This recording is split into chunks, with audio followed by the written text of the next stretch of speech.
नमस्कार दोस्तों, स्वागत है आपके अपने यूट्यूब चैनल रीडिंग लवर्स पर। दोस्तों, आज की जो वीडियो इसमें हम करने वाले हैं आपके एस्टेट वाला जो एग्ज़ाम है, हरियाणा टीचर एलिजिबिलिटी टेस्ट। तो टीएसटी पीएसटी में कोई सा भी एग्ज़ाम हो, आपका सभी के लिए महत्वपूर्ण क्वेश्चन आज की वीडियो में करने वाले हैं। सबसे पहले जो है यहाँ पर हरियाणा जीके से महत्वपूर्ण क्वेश्चन आ जाते हैं, उसके बाद हम अन्य जो सब्जेक्ट है उसके जो महत्वपूर्ण क्वेश्चन है उनको करेंगे। तो जिसमें हमारा यहाँ पर पहला क्वेश्चन है, हरियाणा राज्य भारत के किस क्षेत्र में स्थित है? उत्तर पश्चिम, उत्तर पूर्व, दक्षिण पश्चिम या दक्षिण पूर्व में? तो हरियाणा राज्य भारत के किस क्षेत्र में स्थित है? और यहाँ पर जो इसमें हमारा सी आंसर है ऑप्शन रहेगा ए वाला। तो कौन सी साइड है? उत्तर पश्चिम में है। और एग्जाम की दृष्टि से जो यहाँ पर ये क्वेश्चन महत्वपूर्ण है। तो भारत के उत्तर पश्चिमी भाग में स्थित इस राज्य के उत्तर पूर्वी भाग में शिवालिक पहाड़ियाँ, दक्षिण में अरावली की पहाड़ियाँ और मध्य में विशाल समतल व तरंगित मैदान हैं जो भौगोलिक विविधता को प्रकट करते हैं। तो ये भी आप इसके साथ ही याद रखिएगा। और हरियाणा भारत के उत्तर पश्चिमी भाग में पंजाब के मैदान के दक्षिणी भाग में स्थित है। गंगा सिंधु मैदान राज्य के अधिकांश भूभाग को घेरे हुए है और ये प्रदेश कर्क रेखा से करीब 300 मील दूर उत्तर में स्थित है। नेक्स्ट हमारा क्वेश्चन है, हरियाणा राज्य है किसके करीब 300 मील दूर में उत्तर में स्थित है? भूमध्य रेखा के, ग्रीनविच, सरल या कर्क रेखा के? तो यहाँ पर हमारा आंसर है ऑप्शन डी वाला। तो कौन सी है? ये कर्क रेखा है। नेक्स्ट क्वेश्चन है, हरियाणा एक लैंडलॉक्ड राज्य है जो निम्न अक्षांशों के बीच स्थित है। तो कौन से अक्षांशों के बीच स्थित है हरियाणा? क्योंकि इसके पास या कोई समुद्र वगैरह नहीं लगता है, तो लैंडलॉक्ड राज्य है ये। और कौन से अक्षांशों के बीच स्थित है ये? और इनमें जो ऑप्शन है हमारा रहेगा डी वाला। तो 27 डिग्री 39 से 30 डिग्री 55 उत्तरी अक्षांश के बीच स्थित है। तो हरियाणा राज्य का अक्षांशीय विस्तार अगर देखें तो 27 डिग्री 39 से 30 डिग्री 55, यहाँ तक तो चलो ठीक है, लेकिन एग्ज़ाम में जो है इसकी और भी पूछ ली जाती है। 30 डिग्री 55 और इसके आगे 5 उत्तरी अक्षांश। और देशांतरीय विस्तार की अगर हम बात करें, क्योंकि ये तो उत्तरी है, देशांतरी की अगर हम बात करें तो ये जो है 74 डिग्री 27.8 से 77 डिग्री 36.5 पूर्वी देशांतर तक स्थित है। तो इस प्रकार से इसका जो अक्षांशीय विस्तार है 3 डिग्री 16.5 से, और देशांतरीय विस्तार 3 डिग्री 8.57 है, जो किसकी आकृति को अभिव्यक्त करता है। इसके बाद आ जाता है हरियाणा राज्य का देशांतरीय विस्तार। तो ये तो जो यहाँ पर उत्तरी पूछा गया था, अब आ जाता है देशांतरीय। तो देशांतरीय विस्तार कितना है? जैसे कि अभी हमने जो क्वेश्चन में पढ़ा था, तो इसमें जो ऑप्शन रहेगा बी वाला है। 74 डिग्री 28 पूर्वी देशांतर से 77 डिग्री 36 पूर्वी देशांतर के मध्य स्थित है। तो ये जो है एग्जाम में उत्तरी और ये देशांतरीय जो है ये जो पूछा जाता है। नेक्स्ट आ जाता है हरियाणा राज्य का क्षेत्रफल। वेरी इंपॉर्टेंट है और ये भी लगभग एग्जाम में पूछ ही लिया जाता है। तो यहाँ पर जो हमारा आंसर है ऑप्शन बी वाला, 44,212 वर्ग किलोमीटर तक फैला हुआ है, जो भारत के कुल क्षेत्रफल का कितना है? 1.34%। और क्षेत्रफल की दृष्टि से हरियाणा भारत का कौन सा है? 21वां राज्य है। किसकी दृष्टि से? क्षेत्रफल की दृष्टि से।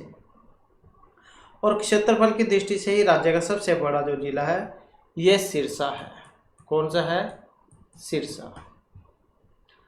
नेक्स्ट है, देश के कुल भूमि क्षेत्रफल में हरियाणा का हिस्सा है। तो कितना हिस्सा है? और ये है 1.34%। इसके बाद है क्षेत्रफल की दृष्टि से हरियाणा का भारत में कौन सा स्थान है?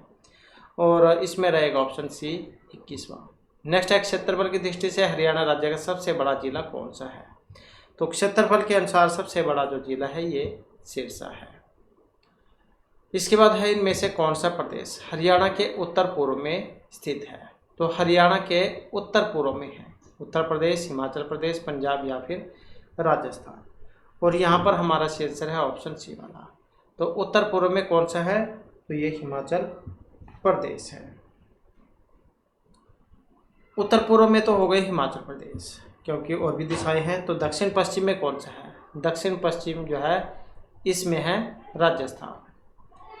और पूर्व में, तो पूर्व जो है इसमें उत्तर प्रदेश है, उत्तराखंड है और दिल्ली है।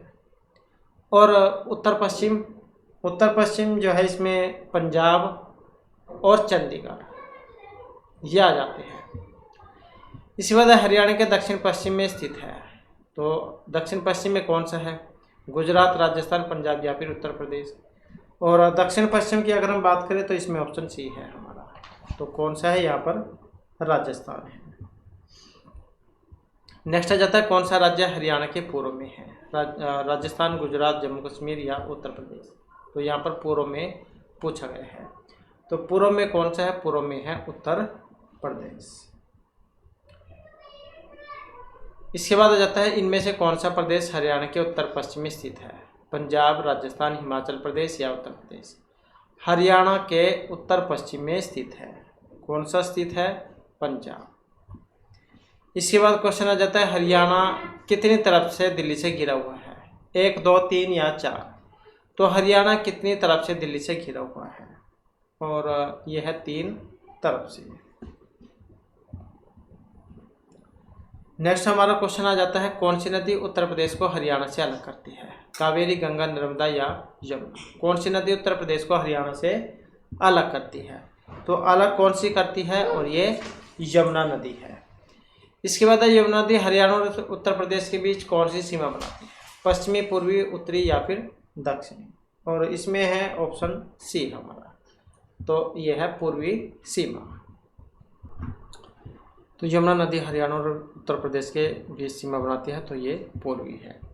इसके बाद आ जाता है अगला क्वेश्चन हमारा, हरियाणा का कौन सा जिला हिमाचल प्रदेश, उत्तराखंड और उत्तर प्रदेश की सीमा से लगा हुआ है, नूंह, यमुनानगर, फतेहाबाद या फिर रोहतक।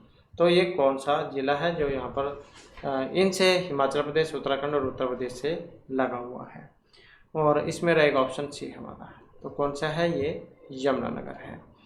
नेक्स्ट आ जाता है कौन सा जिला पंजाब और हिमाचल प्रदेश की सीमा को स्पर्श करता है।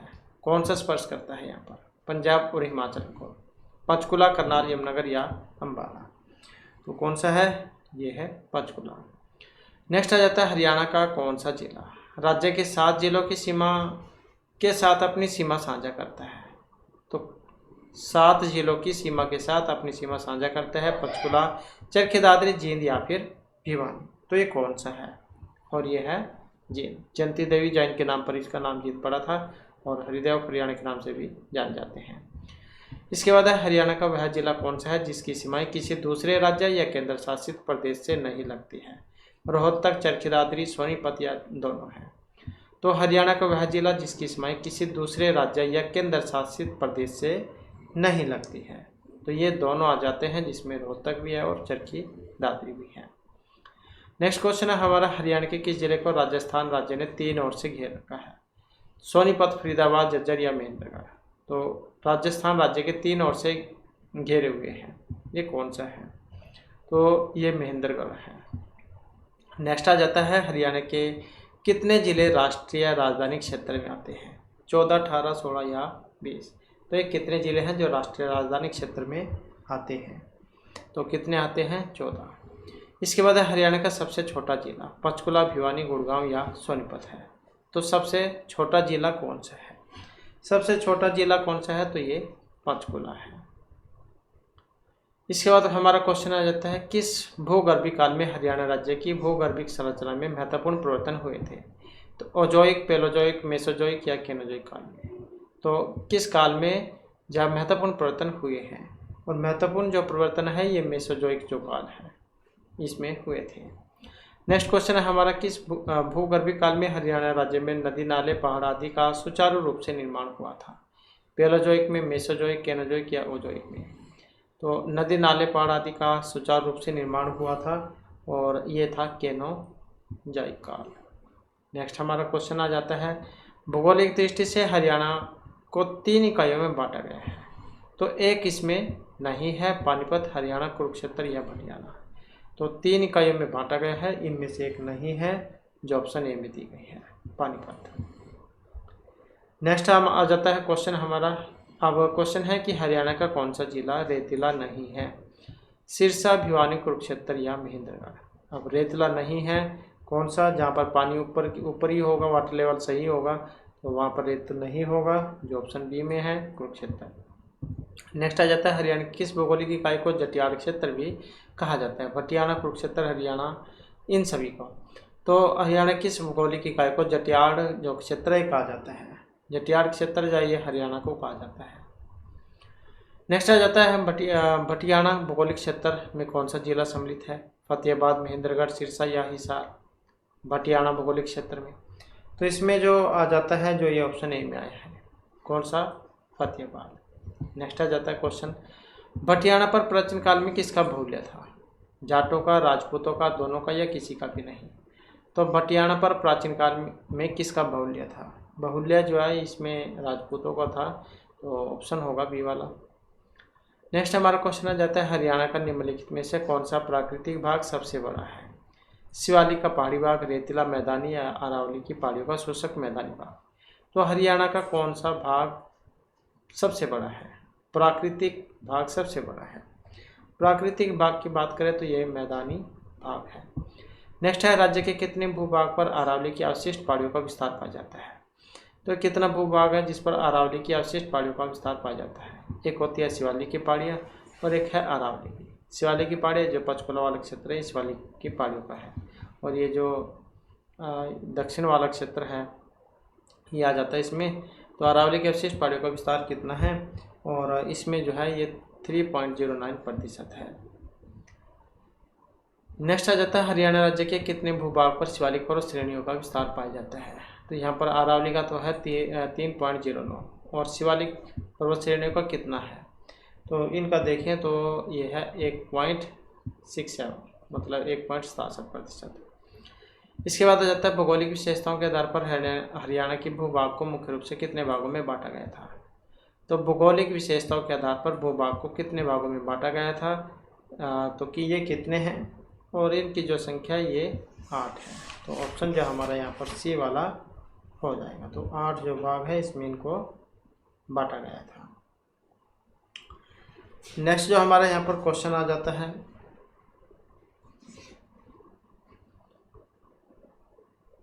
हरियाणा के किस भाग में शिवालिक पर्वत श्रेणी स्थित है? उत्तर पश्चिम, दक्षिण पश्चिम, उत्तर पूर्व या दक्षिण पूर्व में। तो कौन से क्षेत्र में है शिवालिक पर्वत श्रेणियाँ? शिवालिक पर्वत श्रेणियाँ जो है यहाँ पर इसमें है ऑप्शन बी, ये उत्तर पूर्व में है। इसके बाद क्वेश्चन है, शिवालिक पहाड़ियाँ किस जिले में है? साहिबी, अरुणा, अम्बाला, गग्गर। तो शिवालिक पहाड़ियाँ कौन से जिले में स्थित है?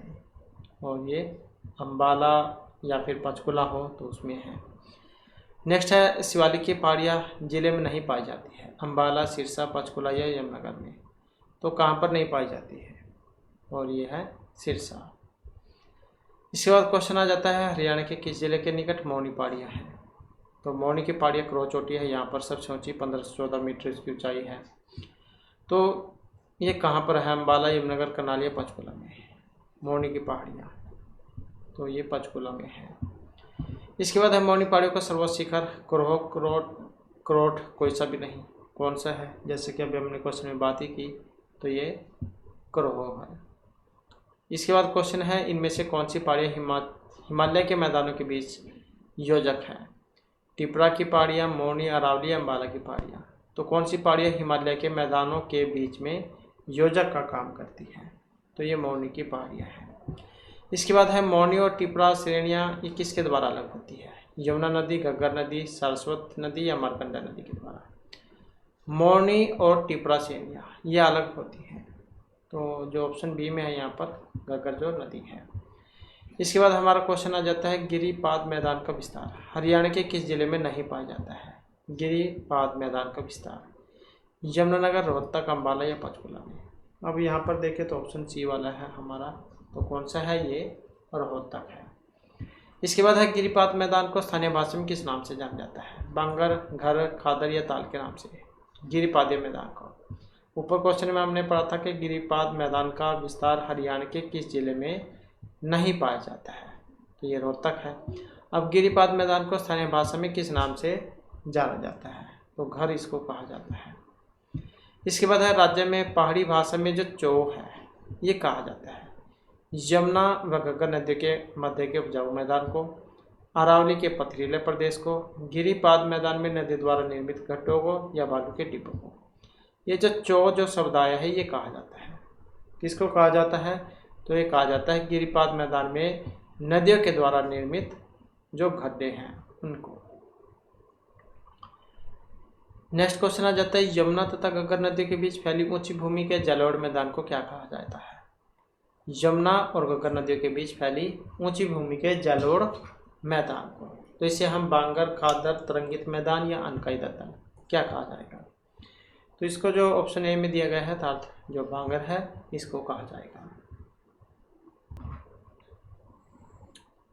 इसके बाद हमारे यहाँ पर इंग्लिश ग्रामर से महत्वपूर्ण जो क्वेश्चन ही आ जाते हैं, जिसमें पहला जो क्वेश्चन है which is the best alternative to complete the sentence? If I were the prime minister of India I will help the poor, I would help the poor, I had helped the poor या कोई सा भी नहीं।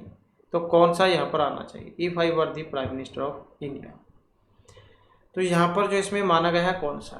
Option B वाला, आई would help the poor. तो यही जो है यहाँ पर इसका रहेगा, मैं गरीबों की मदद करूँगा अगर मैं भारत का प्रधानमंत्री होता। इसके बाद आ जाता है fill in the blanks with a suitable alternative. The dinner smells well, good, best या बेटर। तो कौन सा आएगा यहाँ पर? और इसमें अगर हम देखें तो यहाँ पर जो ऑप्शन आएगा बी वाला, कौन सा आएगा? द डिनर स्मेल्स क्या आएगा? गुड। नेक्स्ट आ जाता है fill in the blanks sentence which appropriate preposition. तो यहाँ पर आ जाती है preposition. The helicopter flew the Indian ocean, past, over, into या अराउंड। तो इसमें यहाँ पर क्या आएगा? हेलीकॉप्टर जब उसने उड़ान भरी थी हिंद महासागर के ऊपर, तो कौन सा बनना चाहिए यहाँ पर? ऑप्शन बी वाला, over. The helicopter flew over the Indian ocean. Next आ जाता है in the following sentence identify the underline clause. तो ये जो है यहाँ पर इसके बारे में बताना है। This is the school where I taught for 6 years। तो इसके बारे में बताना है। यह वह स्कूल है जहाँ मैंने 6 साल पढ़ाया है। ये एक एडवर्ब सबऑर्डिनेट क्लॉज है, एडजेक्टिव सबऑर्डिनेट है, नाउन है या कोई से भी नहीं है। तो यह वह स्कूल है जहाँ मैंने 6 साल पढ़ाया है। तो इसमें देखें तो कौन सा बनना चाहिए इसका? तो ये एक विशेषता कह सकते हैं आप, एडजेक्टिव सबऑर्डिनेट क्लॉज है। तो ऑप्शन बी वाला इसका हो जाएगा। नेक्स्ट आ जाता है, तो यहाँ पर है active of the letter was written in blood is. तो जब हम इसका, ये एक्टिव पैसिव वॉइस है, तो जब हम इसका बनाएंगे तो कौन सा बनेगा इसका? और जब हम इसका बनाएंगे तो इसका बनेगा ऑप्शन सी वाला। तो क्या हो जाएगा? सी से शुरू हो जाएगा। सी रिटन का wrote the letter in blood. तो इस प्रकार से या यहाँ पर इसका बनेगा।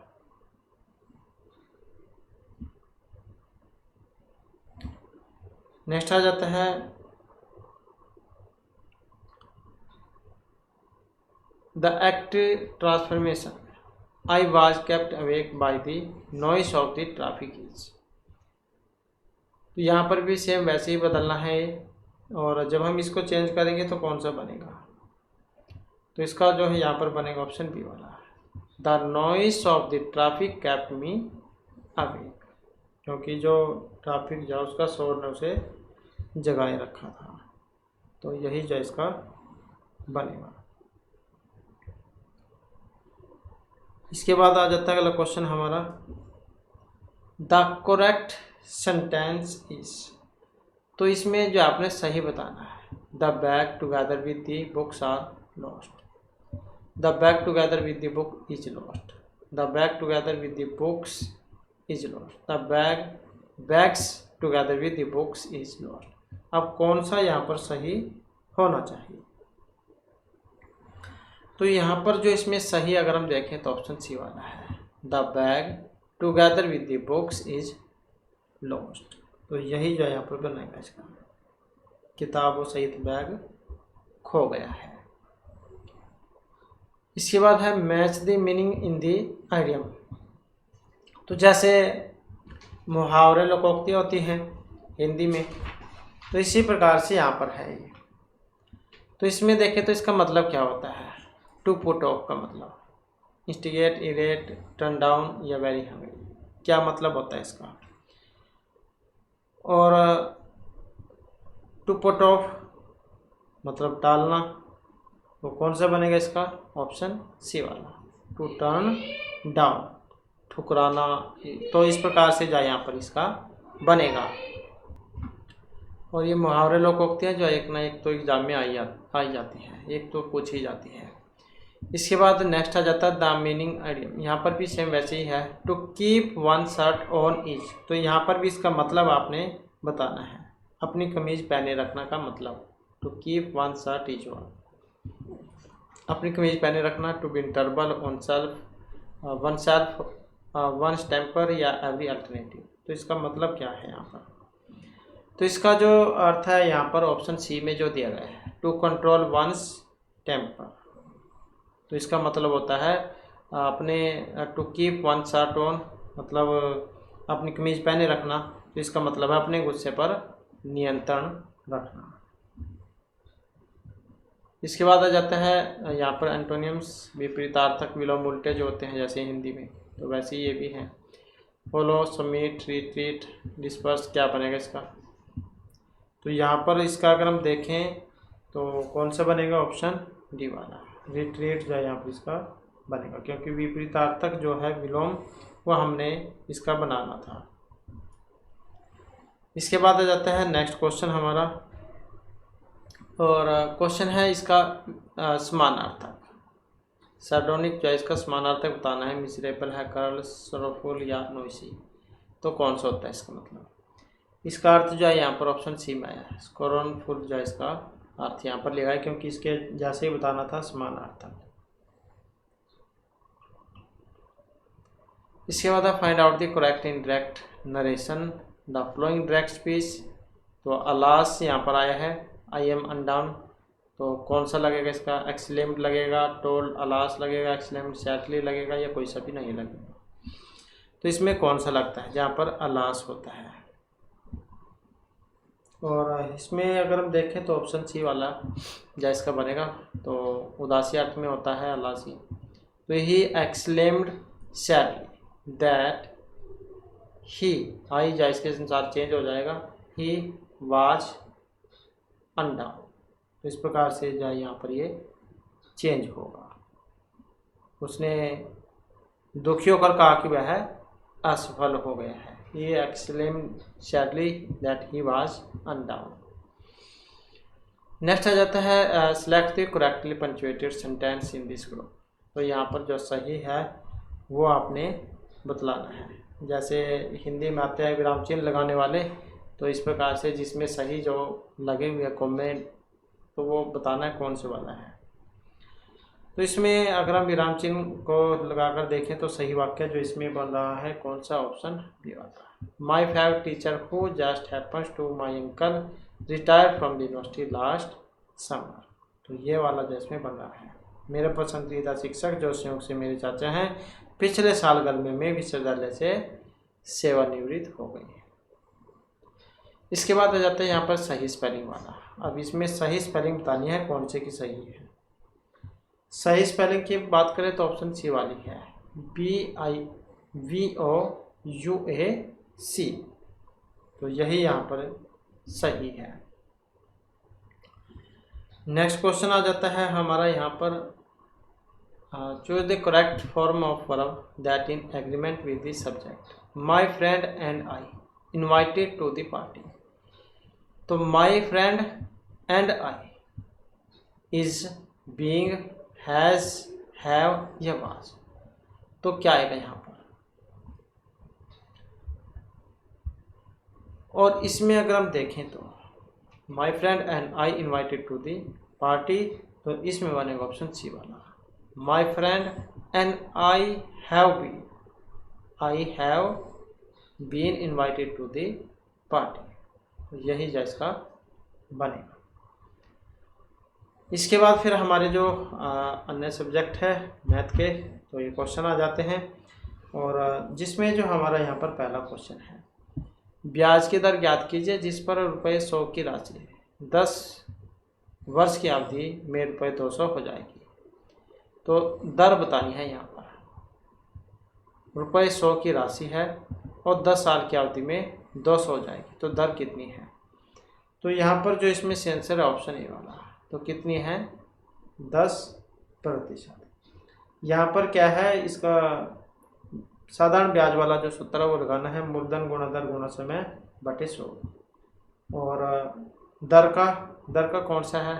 तो साधारण ब्याज वाला, साधारण ब्याज गुणा में 100 और बटे में क्या हो जाएगा?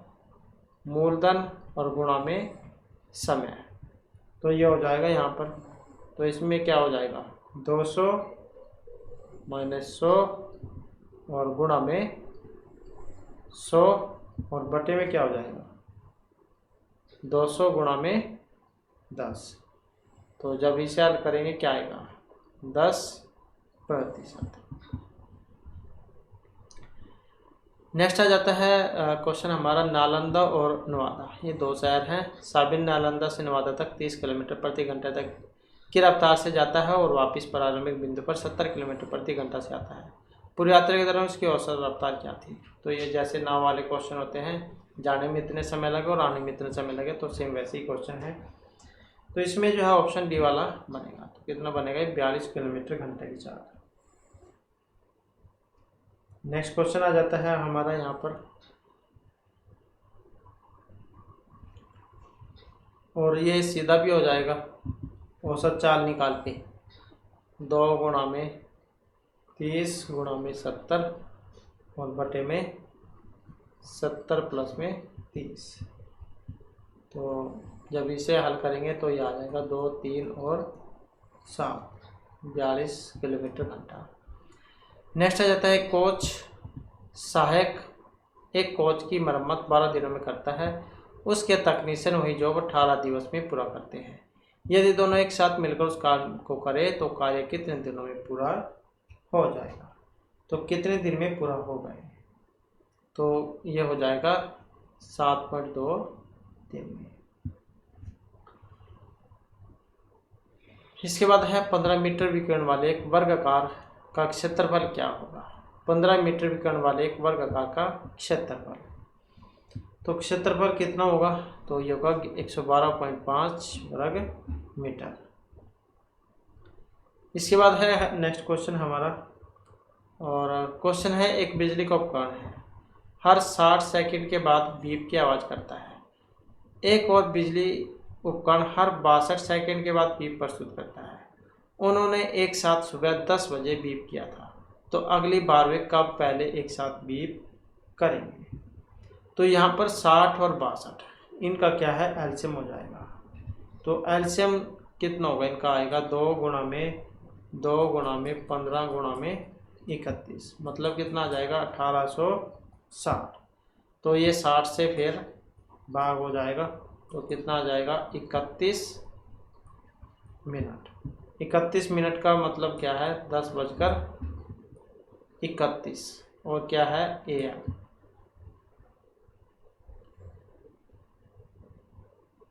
तो यहाँ पर जो इसमें से आंसर कौन सा बनेगा? ये वाला। इसके बाद आ जाता है, एक लड़के को एक संख्या का 12 से गुणा करने के लिए कहा जाता है।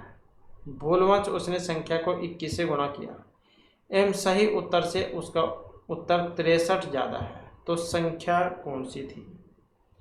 तो इस प्रकार के जो है आपने मान लेना है, माना जो संख्या कौन सी थी, x थी, तो ये हो जाएगा x गुणा में 21 माइनस में x गुणा में 12 और 63 ज़्यादा है।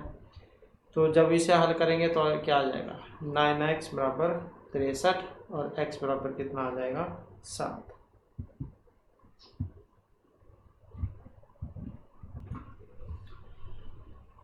इसके बाद आ जाता है अगला क्वेश्चन हमारा, एक सेना का सेनापति 36,562 सैनिकों के साथ एक पूर्ण वर्ग तैयार करने की इच्छा रखता है।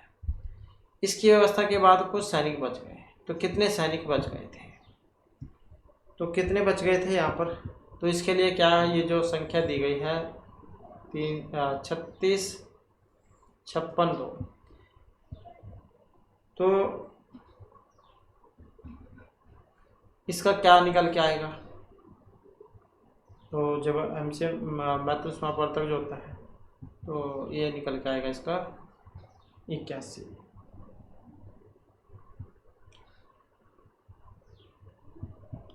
तो अभी से 1 पर पहुँचाएंगे तो क्या आएगा, 1 पे पहुँचाने पे आएगा 1 और फिर 1 1 2 हो जाएगा, 29 आ जाएगा, 29 ये यहाँ पर जाएगा, एक आने पर 265, फिर 29 का हो जाएगा 261, 9 पे जाएगा और उसके बाद कितने पे जाएगा, उसके बाद जाएगा 300 ये 81, क्योंकि यहाँ पर आ जाएगा 462 और फिर 381 तो आ जाएगा 81। तो इस प्रकार से जाए 191 191, तो 81 जाए यहाँ पर इसका आएगा। इसके बाद आ जाता है 24 लड़के और उनके शिक्षक की औसत उम्र है 15। यदि शिक्षक की उम्र निकाल दी जाए तो औसत उम्र 1 वर्ष कम हो जाती है, तो शिक्षक की जो उम्र है वो कितनी है।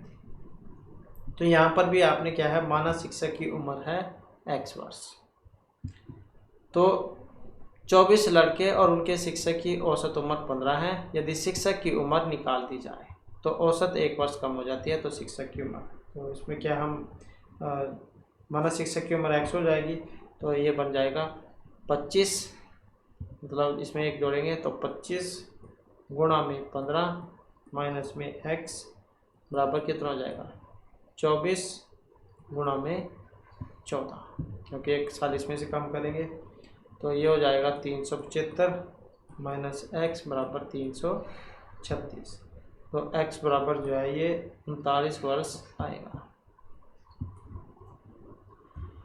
इसके बाद आ जाता है, एक व्यापारी नगद भुगतान पर अंकित मूल्य पर 10% छूट देता है, तदनुसार उसे 70% लाभ प्राप्त करने हेतु अपने चीज़ों के अंकित मूल्य उनके लागत मूल्य से कितना ज़्यादा रखना चाहिए।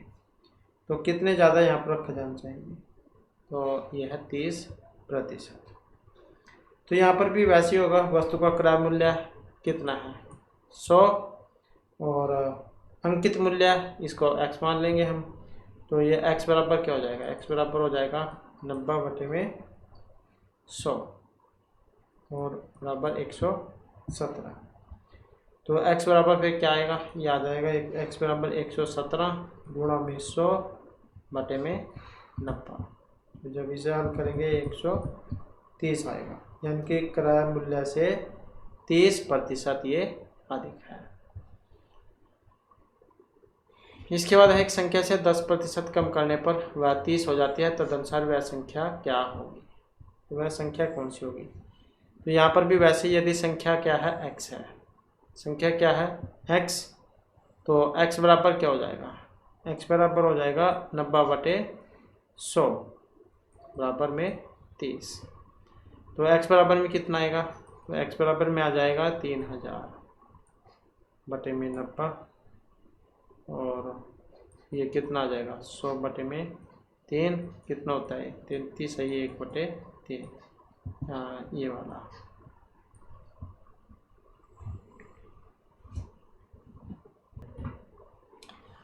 नेक्स्ट आ जाता है हमारा रीजनिंग के क्वेश्चन, जिसमें पहला क्वेश्चन है निम्नलिखित में से जो लुप्त संख्या है, तो लुप्त संख्या आपने बतानी है कौन सी है। अब यहाँ पर 23 है, अब 23 कैसे है, यहाँ पर अगर हम देखें 8 को अगर हम गुणा करें 3 से, 8 तिया 24 हो जाता है, 24 में से 1 कम करें तो 23 हो जाता है। इसी प्रकार नेक्स्ट में देख लेते हैं, यहाँ पर भी 6 तिया 18 और इसमें से 1 अगर हम कम कर दे तो 17 हो जाते हैं। तो इस प्रकार से जो ऑप्शन बी वाला हमारा बन जाएगा। इसके बाद आ जाता है कौन सा अन्य से अलग है, इनमें से एक अलग है, वो कौन से वाला है, लाल रंग नीला हरा। तो यहाँ पर देखें तो जो ऑप्शन बी में है रंग, तो क्योंकि रंग के अंतर्गत ही आ जाते हैं सारे, तो यही इसमें अलग है। इसके बाद में नेक्स्ट आ जाता है, यदि पूर्व को पश्चिम कहा जाए, उत्तर को दक्षिण कहा जाए, उत्तर पूर्व को पश्चिम दक्षिण कहा जाए, तो उत्तर पश्चिम को क्या कहा जाएगा। तो इसके लिए जो दिशाएं हैं उसको पता होना चाहिए, उत्तर दक्षिण पूर्व पश्चिम, और एक जो इनके बीच की भी होती है तो इसको क्या कहा जाएगा, उत्तर पूर्व। और एक ये वाली भी होती है तो इसको क्या कहा जाएगा, क्योंकि ये पूर्व है ये पश्चिम है, तो कौन से हो जाएगी, उत्तर पश्चिम। और एक ये वाली भी है तो ये कौन सी हो जाएगी, दक्षिण पश्चिम। और एक ये वाली तो कौन सी हो जाएगी, दक्षिण पूर्व। तो यहाँ पर जहाँ पूछा गया था, यदि पूर्व को पश्चिम और उत्तर को दक्षिण कहा जाए, तो उत्तर पूर्व कौन सी है, उत्तर पूर्व यही है उत्तर पूर्व। उत्तर पूर्व को अगर दक्षिण पश्चिम कहा जाए तो उत्तर पश्चिम, यह है उत्तर पश्चिम, इसको क्या कहा जाएगा, अब ये वाली कहा जाएगा। तो यही होना चाहिए जो ऑप्शन सी में है, दक्षिण पूर्व। नेक्स्ट आ जाता है 1 जनवरी 1995 को अगर रविवार था, तो 1 जनवरी 1996 को कौन सा दिन होगा। तो जैसे 95 को अगर रविवार था तो कौन सा दिन होना चाहिए यहाँ पर, तो इसमें हो जाएगा ऑप्शन बी वाला, तो मंगलवार जा हो जाएगा ये, क्योंकि लीप का वर्ष भी जो यहाँ पर देखना होता है। तो 1 जनवरी जो 1995 इसको क्या है, रविवार था, साधारण वर्ष है ये। तो इसमें विषम दिनों की संख्या वैसे देख सकते हैं आप, 365 से भाग करके भी 7, तो कितना आएगा इसमें, 52 सप्ताह, और साथ में जो 1 है विषम दिन। तो इसमें 1 जनवरी 1996 का जो दिन होगा तो इसमें 1 प्लस हो जाएगा, तो वैसे तो सोमवार आएगा, सोमवार, इसमें 1 दिन जोड़ जाएगा, मंगलवार हो जाएगा। इसके बाद आ जाता है, ए बी की पुत्री है, बी सी की माँ है, डी सी का भाई है, डी का ए से क्या संबंध है। ए बी की पुत्री है तो इसका संबंध बताना है, मतलब जैसे ए है, ए जो है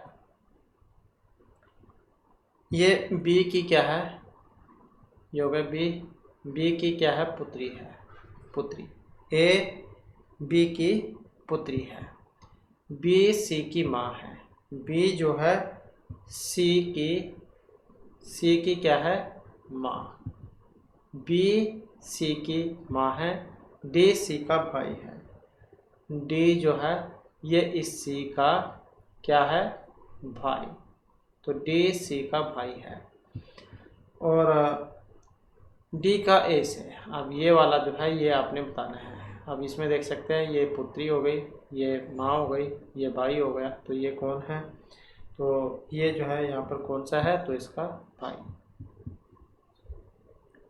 इसके बाद आ जाता है एक सीढ़ी, इस पर 5 लड़कियां बैठी हुई हैं, संगीता विभा से ऊपर की तरफ है पर डोली के नीचे है, बबली संगीता व विभा के मध्य में है, डोली रिंकी व संगीता के मध्य में है, तो सीढ़ी पर सबसे ऊपर कौन है। जैसे सीढ़ी है तो इस पर आपने बताने हैं, 5 लड़कियां बिठा लेनी है, 1 2 3 4 5। तो अब आपने यहाँ पर देखना है इसमें कौन सा बनेगा, तो जब हम इसे यहाँ पर बिठाएंगे तो ऑप्शन ए वाला बनेगा, तो रिंकी जाए यहाँ पर सबसे ऊपर बनेगी, तो इसमें बनेगा सबसे ऊपर यहाँ पर रिंकी आ जाएगी, रिंकी, इसके बाद फिर यहाँ पर डोली बनेगी, डोली के बाद संगीता आएगी, संगीता के बाद बबली, और उसके बाद निशा। नेक्स्ट आ जाता है, यदि एल का मतलब गुणा, एम का मतलब भाग, पी का मतलब जमा, क्यू का अर्थ माइनस है, तो ये जो यहाँ पर दिए गए इनकी जगह पर आपने ये वाली चीज़ रख लेने हैं। बोर्ड मास वाला जो नियम है वो आपने यहाँ पर लगाना होगा, भाग गुणा जमा माइनस। तो ऑप्शन जैसी वाला बनेगा। इसके बाद आ जाता है निम्नलिखित में दिए गए निम्नलिखित में दिए अनुक्रम दिए गए हैं जिसमें एक पद लुप्त है, नीचे दिए गए विकल्प में से वह सही विकल्प बताइए जो अनुक्रम को पूरा करे।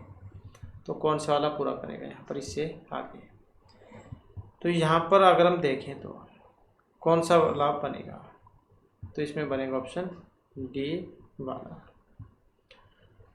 नेक्स्ट आ जाता है निम्नलिखित प्रश्न में दिए गए विकल्प में से जो क्वेश्चन मार्क है प्रश्न चिन्ह के स्थान पर आने वाली संख्या कौन सी होगी। तो कौन सी संख्या आएगी इसमें, तो इसमें अगर हम देखें तो यहाँ पर 3 और 5 यहाँ पर ये जोड़े गए हैं और 4 और 3 ये भी जोड़े गए हैं और इनको क्या है गुणा किया गया है ऐसे, जैसे 3 गुणा में 5 और प्लस में 4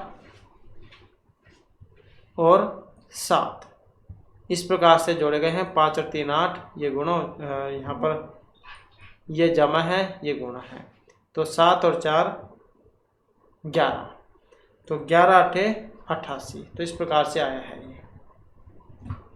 तो इसी प्रकार से इसमें बनेगा, इसमें भी वैसे ही 5 8 हो जाएगा, गुणा में 2 और 6 हो जाएगा, ये 2 और 6 ऐसे 8 और 5 13, गुणा में 6 तो 8। इसी प्रकार से यहाँ पर है, तो यहाँ पर भी 5 और 3 और गुणा में 7 प्लस में 8, तो यहाँ पर भी 5 और 3 8 और 8 और 7 15। तो आप देख सकते हैं 15 8 क्या होता है, तो यही से आंसर हो जाएगा। नेक्स्ट क्वेश्चन आ जाता है यहाँ पर नीचे दिए गए प्रश्न में कुछ कथन और उनके बाद उन कथनों पर आधारित कुछ निष्कर्ष दिए गए हैं। हालांकि उनमें सामान्य ज्ञात तथ्यों से भिन्नता हो सकती है। सभी निष्कर्ष पढ़ें और फिर निर्धारित करें कि दिए गए कौन से निष्कर्ष दिए गए कथनों के आधार पर युक्ति संगत है। तो यहाँ पर क्या है, सभी कप प्लेटें हैं, कुछ प्लेटें गिलास हैं और इसका निष्कर्ष है कि कुछ गिलास कप हैं, सभी गिलास कप हैं। और अब इसमें से कोट बताना है, निष्कर्ष 1 सही है, 2 ये कौन से वाला सही है। तो यहाँ पर जब हम इनका बनाएंगे तो कौन सा बनेगा, तो ये बनेगा, यहाँ पर बना लेते हैं हम, सभी जो कप हैं ये हो जाएंगे कप, सभी कप क्या है, सभी कप प्लेटें हैं, सभी कप क्या है प्लेट, कुछ प्लेट गिलास है, कुछ प्लेट गिलास है। और निष्कर्ष है कुछ गिलास कप है और सभी गिलास कप हैं। तो इसमें अगर हम निष्कर्ष देखें तो कौन सा बनेगा, ऑप्शन सी वाला, ना तो 1 और ना ही 2 यहाँ पर सही बनेगा। कुछ गिलास कप है, क्या इसमें कुछ गिलास कप है, कप गिलास नहीं है प्लेटें हैं।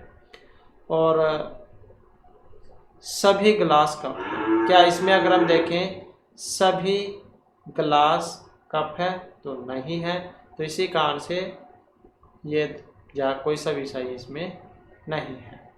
तो यही जो हमारी आज क्लास और महत्वपूर्ण क्वेश्चन थे। नेक्स्ट वीडियो की इसमें आपके लिए नए जो महत्वपूर्ण क्वेश्चन हम लेकर आएंगे। और हमारे साथ अंत बनाने के लिए धन्यवाद।